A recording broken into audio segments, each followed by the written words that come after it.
Skont ċifri maħruġa mill-Bord tal-Matrikola, ftit anqas minn 1300 student jew 68% minnhom kisbu ċ-ċertifikat tal-matrikola.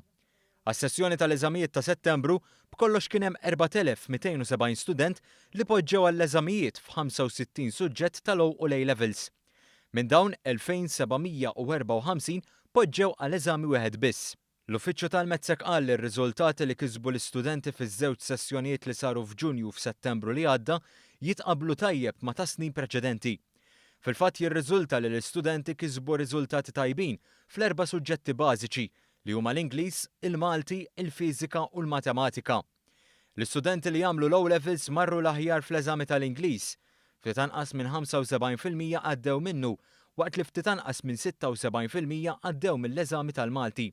L-eżami tal-matematika reġa' kien l-aktar suġġett li l-istudenti sabuh diffiċli minn fost is-suġġetti bażiċi u meħtieġa biex ikomplu jistudjaw f'istituzzjonijiet edukattivi oħrajn.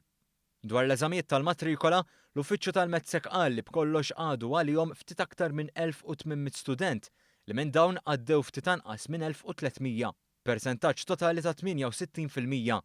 Bil-kisba ta' dan iċ-ċertifikat, l-istudenti jistgħu jkomplu bl-istudji tagħhom fl-Università ta' Malta. L-Uffiċċju tal-Metzek qal li din iċ-ċifra titqabbel tajjeb ma' dik miksuba fis-snin preċedenti.